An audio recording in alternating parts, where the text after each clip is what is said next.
इसलिए निरंतर सत्संग की आवश्यकता है। निरंतर सेवा परोपकार में जो आत्माएं लगी रहती है, जो लोग सद्ग्रंथों का अध्ययन करते रहते हैं, प्रवचन सुनते रहते हैं, ध्यान करते हैं, निष्काम भाव से सेवा करते हैं, उनका मन संयम नियम की राह पर सहज रूप से चलता रहता है। हर समय तुम ध्यान न कर सकोगे, और ध्यान में भी बैठोगे तो वही दिखाई देगा जो तुम देख चुके हो पहले से, वही तुम्हारे कानों में गूंजेगा जो सब सुन चुके हो, और जो जो तुम पर बीत चुका है वही सब फिल्म तुम्हारे मन के भीतर भीतर आपको दिखाई देती रहेगी। इसलिए ज्ञान और ध्यान का जोड़ा है। जब तक ठीक से ज्ञान नहीं होता तब तक ध्यान लग भी नहीं सकता। लेकिन मनुष्यों ने यह भी कहा है, बड़ी मार्के की बात, कि अगर तुमको ज्ञान नहीं है तो भी शांति से आंख बंद करके ध्यान में बैठो तो भी कुछ फायदा हो, और जीव जंतुओं की सेवा करो। बंदरों की सेवा से तुमको क्या दूध मिलेगा, चिड़ियों की सेवा से क्या मिलेगा। ये निस्वार्थ निष्काम सेवा। सेवा तो तुम निष्काम करते हो, लेकिन सेवा स्वयं तुमको महान बनाती है, सुख देती है। मंदिरों का जीर्णोद्धार भी कीजिए, नए मंदिरों का निर्माण यदि कर सकते हैं तो करिए, लेकिन जो पुराने मंदिर खंडहर हो रहे हैं उनका जीर्णोद्धार करिए। पूर्णिया गांव के एक भक्त ने 25 पुराने मंदिरों का जीर्णोद्धार किया है। उसी भक्त का नाम विनोद मिश्रा है, जो 2 तीर्थ में जाकर डुबकी लगाओ।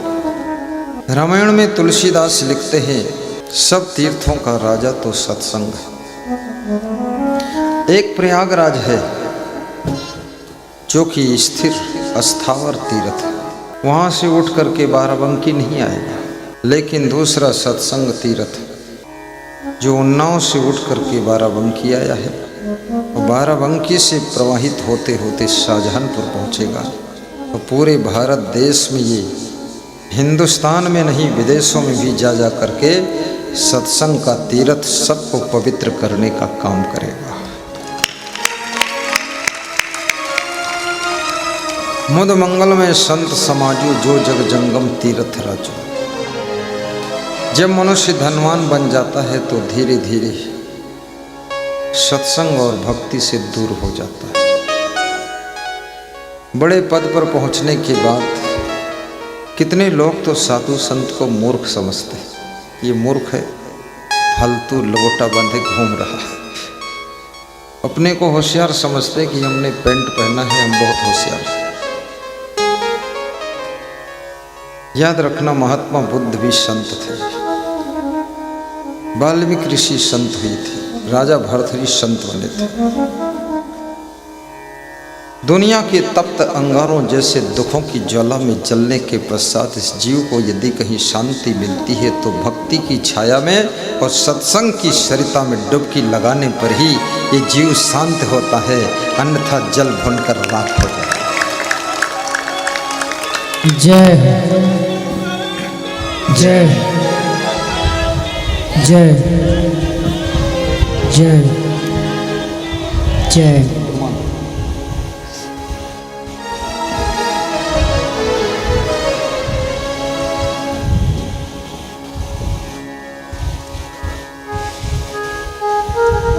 लोभ मोह ईर्ष्या द्वेष की आग में जल रहा है।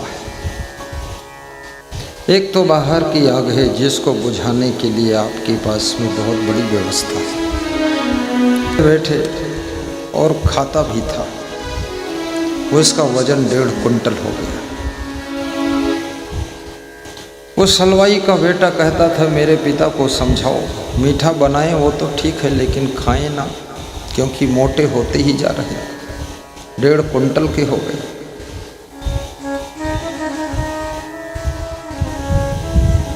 संत ने सोचा इसको कैसे समझाऊं। मन की आदत है, जिस तरफ से उसको ज़्यादा मना करोगे उस तरफ बहुत भागता है। जहाँ दीवारों पर लिखा है पेशाब करना मना है, लोग वहीं करते। कितने लोगों ने यह भी लिख दिया है कि देखो गधा पेशाब कर रहा है, वो पढ़ते हैं और वही पेशाब करते हैं। गधा बनना मंजूर है पर करेंगे वही। जहाँ लिखा है थूकना मना, वही लोग थूक देते हैं। जिस दीवार पर लिख दिया गया कि झांकना मना है, तो बिना झांके बेचैन हो जाते हैं।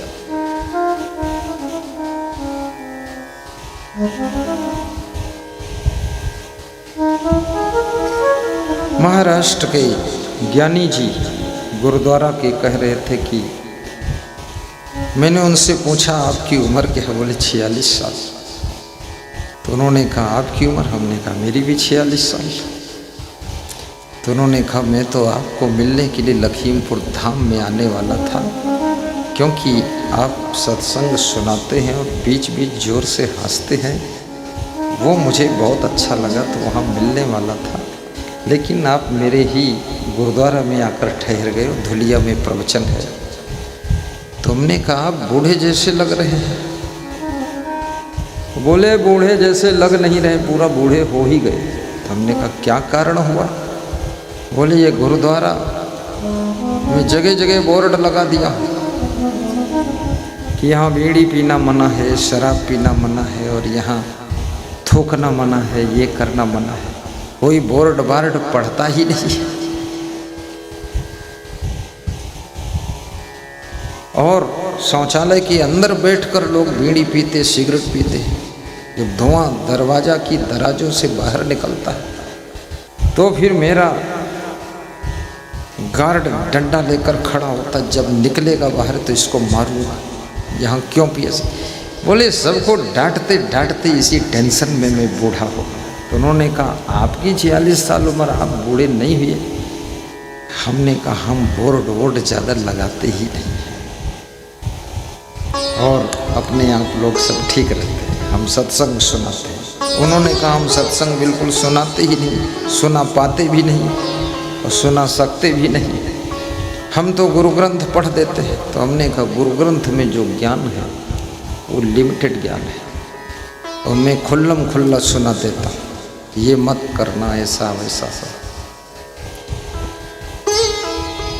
कितने लोगों ने परिवार की टेंशन में अपने आप की जवानी को खोकर बुढ़ापा को बुला लिया। कितनी स्त्रियां तादाद से ज़्यादा सोच सोच करके बूढ़ी हो गई, और कितने सुंदर से सुंदर नर नारी भी अधिक चिंता कर करके बदरूप हो गए, उनकी सुंदरता खो गई है। संतापात भ्रष्यते रूपम, संतापात भ्रष्यते बलम, संतापात भ्रष्यते ज्ञानम, संतापात व्याधिम इच्छति।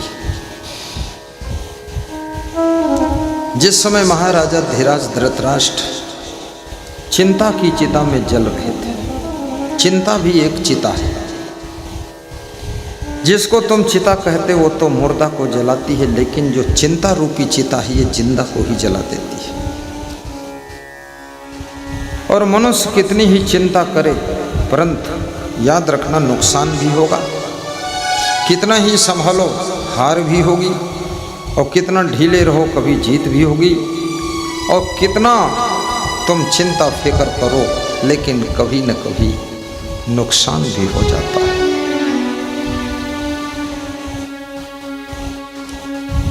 चिंता करने से शरीर का भी नुकसान होता है, सुंदर रूप नष्ट हो जाता है। चिंता करने से शरीर बलहीन हो जाता है। चिंता ऐसे है जैसे लकड़ी में लगा हुआ दीमक का कीड़ा। नेपाल में लकड़ी के भवन बनते हैं, और लकड़ी के भवन के भीतर दीमक लग जाती है। ऊपर से भवन दिखता है ठीक है, लेकिन भीतर भीतर दीमक ने खोखला कर दिया है। अब वो भवन ढह जाने की संभावना है। आपके शरीर की भी यही दशा है। आपका शरीर ऊपर से देखने में लगता ठीक है, तंदुरुस्त है, भीतर भीतर चिंता का दीमक तुम्हारे शरीर को खोखला कर चुका है। अब जिंदगी जीने की शक्ति ज़्यादा बची नहीं। अचानक हार्ट अटैक आ जाएगा, अचानक मृत्यु हो जाती है। गुजरात में 50 वर्ष की उम्र के बाद, 60 वर्ष की उम्र के पहले 50-60% लोग मृत्यु को प्राप्त हो जाते हैं। गुजरात में प्राय लोगों को हार्ट अटैक आता है। 90% लोगों को शुगर की भयंकर बीमारी है। उत्तर प्रदेश में भी अब बीमारियां बहुत बढ़ रही हैं। ज़्यादा लोग आफा काफा लाफा जाफा में पड़े हुए, हैया दैया मैया गैया रुपैया भैया, इसी के चक्कर में परेशान रहते हैं। शाम को कम से कम संतोष की सांस लीजिए, थोड़ा विश्राम कीजिए, अपने परिवार के साथ में हंसिए भी, मुस्कुराइए भी। धीरे धीरे लोगों का हंसना भी बंद होता चला जा रहा है और हंसने की कला केवल मनुष्य को मिली है। और मनुष्य भी नहीं हंसेगा तो धरती पर कौन प्राणी हंस करके जिंदगी जिए।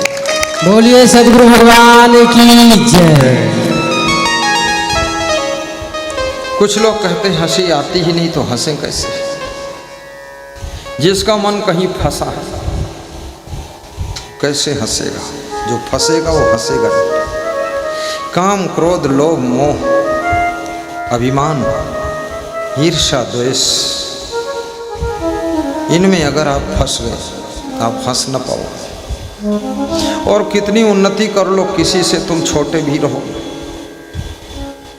और कितना कमजोर हो जाओ लेकिन किसी से तुम बड़े भी रहो। और ये भी याद रखना, आज जिनसे छोटे हो कल उनसे तुम बड़े भी हो सकते हो, और आज जिनसे तुम बड़े हो कल उनसे छोटे भी हो सकते हो। दुनिया इसी का नाम है शायद, जहाँ छोटा भी बड़ा हो जाता है और बड़ा भी एक दिन छोटा हो जाता है। इसलिए बड़े हो जाइए तो अभिमान न कीजिए, और छोटे हो जाइए तो संकोच मत कीजिए। जब से मनुष्य की नाप तोल धन से होने लगी तब से लोगों की गुणवत्ता गिर गई। मनुष्य को गुणों को, कलाओं को, योग्यताओं को देखो। धन कमाना अच्छी बात है, धनवान होना भी अच्छी बात है। भगवान राम के पास भी धन था, कनक भवन था, बहुत सुंदर राजमहल था। कृष्ण के पास में सोने की द्वारिका थी। भगवान कहते हैं तुम भी बनाओ सोने की द्वारिका, तुम भी बनाओ कनक भवन, लेकिन हाथ पांव तुम बहुत मारते हो। ईंट पत्थर सीमेंट का ही भवन बन पाता है।